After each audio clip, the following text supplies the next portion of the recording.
gosh, I'm like 8 months now. Whoa. So. What made you move from Connecticut to here? Connecticut was never going to be a permanent place. It was a transition to get me a job in the city and live with family for free before I moved in. Smart. Yeah. So we've got a financially responsible young woman. No, not necessarily. Oh, okay. Yeah, I try to be. Where are you most financially responsible, and where are you least financially responsible? I'm just gonna turn this. Sorry. You're good. I've You're been good. spinning it forever. Most financially responsible. Least financially responsible is easier. Going out, spending money on food and drinks. Okay. I will totally do that every day. More financially responsible when it comes to bigger spending things, like planning trips or something, or anything, over a couple $100. I don't want to spend the money on it unless I'm very motivated about it. Yeah. Are you a planner? Somewhat, yeah. I like to be a type B person and let other people plan, but if I'm around type B people, I'll be the planner. Yeah. I'll be the planner. Okay. Yeah. So you're versatile. I try to do everything, yeah. There we go. Okay, sweet. So 3 big questions. Okay. And then I ask like curiosity questions in Yeah. between. You Okay. can answer however much or however little you want. Okay. Just whatever's in your heart. Okay. And the first question is, what's your story? It's my story. Oh Yeah. my gosh. Is there a theme to this show? Or You're the theme I'm of the this theme? episode. I'm the theme. I think my story, I like being a little bit of a mix of the South and the North, like living in South Carolina and my experiences there. I'm just going to put this here so it doesn't get You're run all over good. by a bike. All right, I'm listening. No. So my parents are actually from up north up here. They used to commute in the city for work, but then they moved down to South Carolina.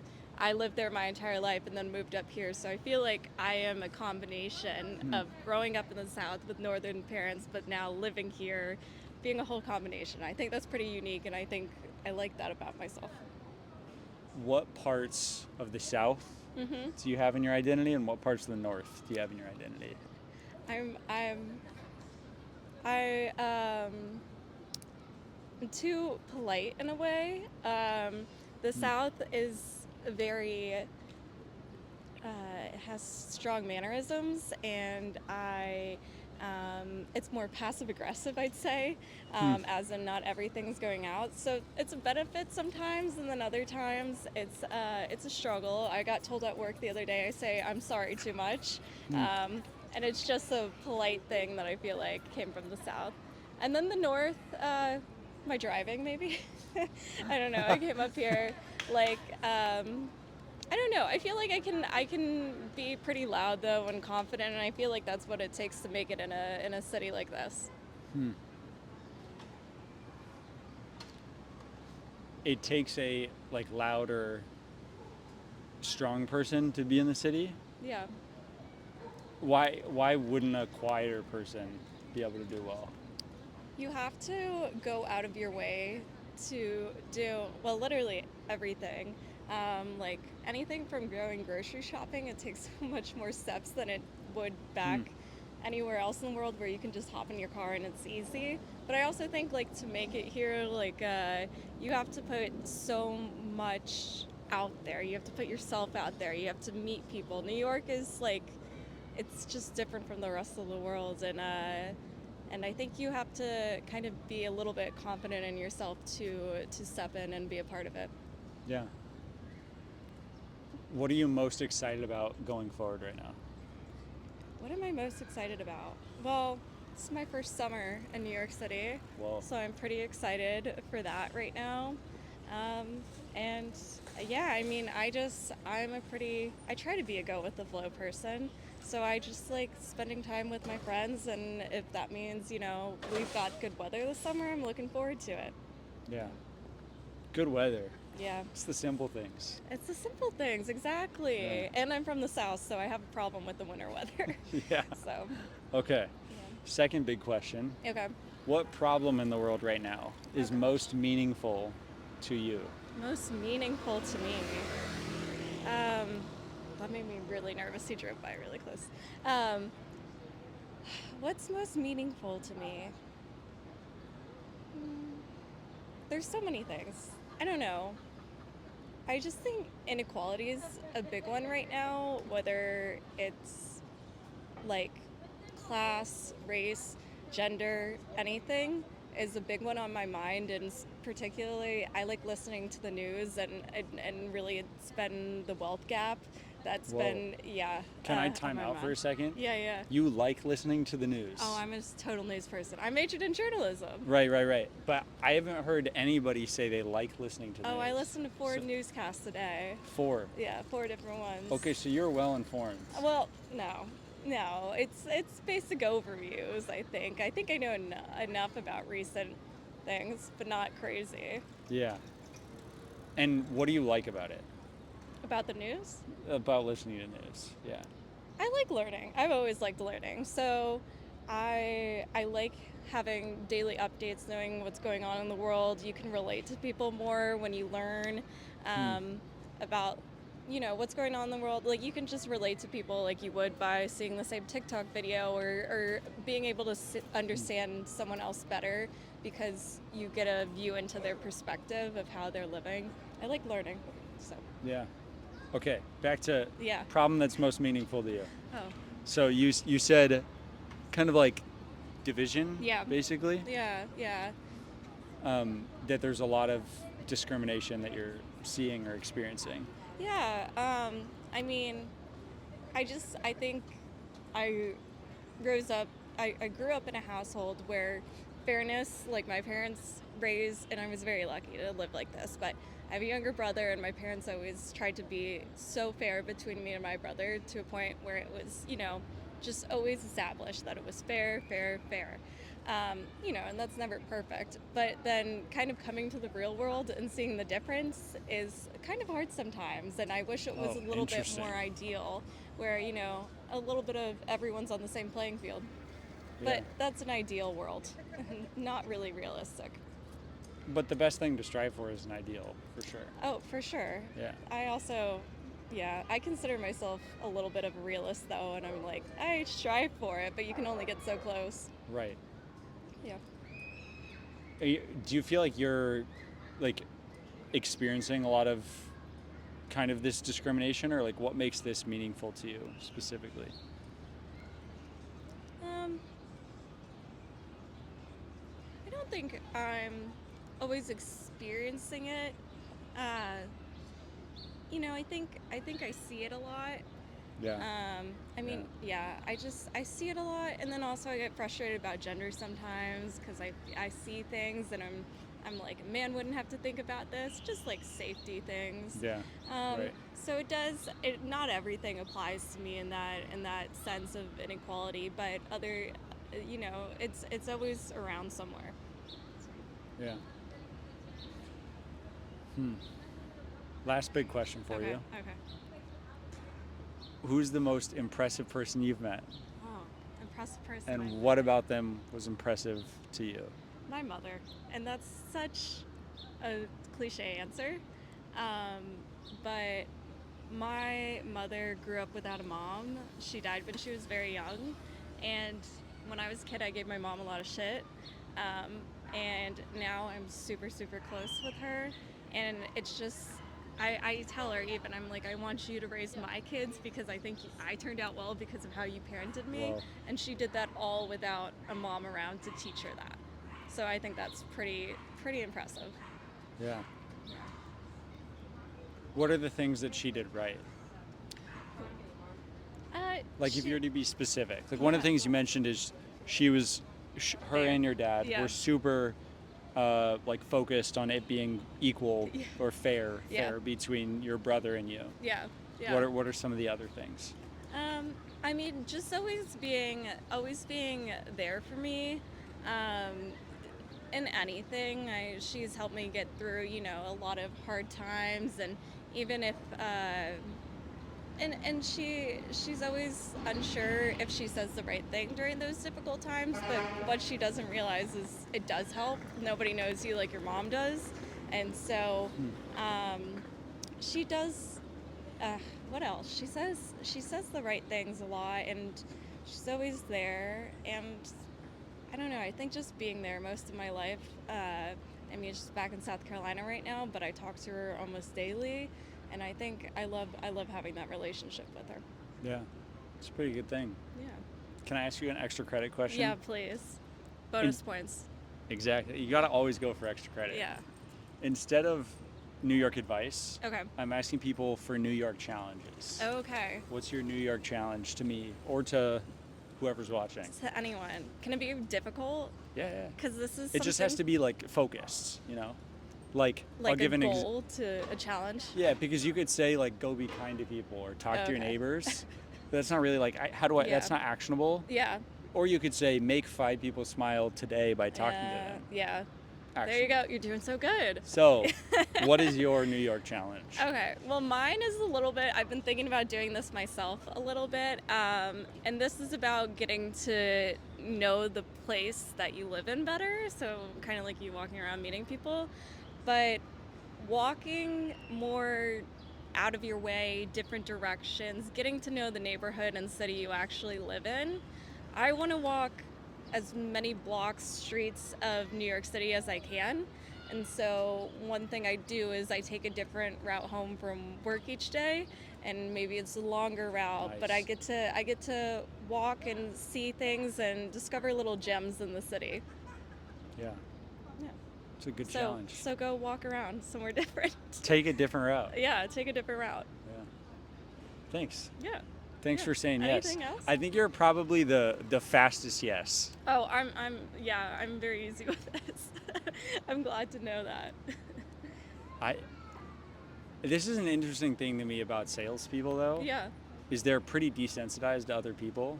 Yeah. Like Yeah. my first thing ever was walking up to people on the street, Yeah. which was sales. Yeah. So like I don't feel like tension between like me and like the stranger. Yeah. Yeah. Um, Well, my first thing was journalism, and so you walk up to people on the street for interviews, for pieces sometimes, and it's Yeah. the most awkward thing ever sometimes, but you get used to it very quickly. Did they teach you any good story frameworks? Yeah, I mean, gosh, I haven't been in school, and I say I haven't been in school in forever. It's been like 2.5 years. But yeah, I mean, it's very different. Journalism's very different from storytelling. Like I actually like writing like books more of sometimes because you get more detail. But yeah, there's a whole, you want to get kind of everything in the title, and within the first sentence you want to basically cover everything important in the story, because people don't tend to read all the way down, and it's almost like clickbait if you don't give them everything right away. People tend to skim. So that's like one of the things I remember from journalism. I wonder if that's changed Yeah. as the world has changed to Mhm. be more short form. Yeah, yeah. And I mean, when I was in school, I always was thinking about social media and journalism, because it's such a battle, and journalism's not dying, but it's not economically supported really right now. They need to There adjust isn't a the good model. framework. Yeah, Yeah. exactly. Interesting. So I thought about that a lot, but I do like what a lot of people are doing, either individuals or big journalism organizations, with like short form videos, getting into the story and kind of highlighting it, and then there being a written piece. I've been seeing that a lot from like the New York Times, or like like just individual creators on TikTok that kind of just keep updated with news stories, and I kind of like that. So Would you ever do something like that with your 4 news feeds? maybe I would get back into. I wanted to get into political journalism of all things. Could be fun. But yeah, it's a crazy world. Um, it just requires you to be on call 24/7. Yeah. Sales kind of does too, but I am much better at separating it from the rest of my life. Yeah. But journalism, I think I would need a time in my life where I could be very dedicated to my work. Do you not feel very dedicated to your work right I know now? I said that and then I was like, oh God, I sound like I'm not dedicated to my work. No, I You like it a seem lot. pretty dedicated to your work to me. Yeah, I do like it a lot. I work in the print industry, so that's printing anything from like magazines to like big billboards. Hmm. So I never thought I would end up there, and it's given me a big appreciation for the industry, and so many people don't have any knowledge about it anymore. So I'm actually really glad that I have that knowledge. But yeah, sometimes it's hard. I think it's just harder dealing with people sometimes that have different expectations than you or can yell at you. That's not my favorite thing to do. So, Yeah. yeah, Hmm. yeah. Any other bonus questions? Oh, dude, I could keep going. You're One of good. the things I was thinking about, I thought it was interesting. I think you said this before the camera was on, which was you want to go back to college because Yeah. that feels more enjoyable than school Yeah. or more enjoyable than work. Yeah. And I want to hear your answer more about that. Like, Yeah. what So, about college was different and yeah. how was that more enjoyable than work? Well, aside from just the responsibility difference of Yeah, that selling and print. friends and Yeah. life and everything. I mean, so I majored in journalism. I knew I wanted to just keep learning my entire life. I would stay in school my entire life if I could. Like I'd rather But what about school? I like gaining the knowledge and just learning more and understanding my world better. And you don't feel like you're learning right now. I feel like I'm learning about a very specific I like learning about a little bit of everything, and I just don't feel like I've got that dedicated classroom type where I can dedicate so much time. I feel like I'm, as a salesperson, always on the go to get another client in, and it's Yeah. less time to stop and learn. Yeah. But that's a good point. I guess I've learned so much about the print industry, and Yeah. I never thought I would know anything about it. But you're less exposed to like data feeds or information feeds. Yeah, and just like Yeah. I mean, you get real world experience, but I just miss the, I don't know, I miss the projects, I miss the classes. I miss somebody else, working with somebody else a lot too, or working with an expert. I guess I do that at work, but yeah. But not like a professor level. Yeah, not like Yeah. a professor. Yeah. If I were to give you a magic wand, if Yeah. this was your magic Yeah, this wand, is my magic wand. you're, king of the United States, queen Thank of the you. United States. What would you wave your wand first to change? We're gonna fix. I'm gonna wave this without doing too much to the microphone or anything. No, what are we gonna fix? Let's fix world hunger first. Let's get on that. Hunger. Yeah, I mean, there's so much food that goes to waste here. On top of the fact that there's so much processed food, and I can get down into PFAs and forever chemicals and all of that stuff. Get down. I can Educate. do it so much. I mean,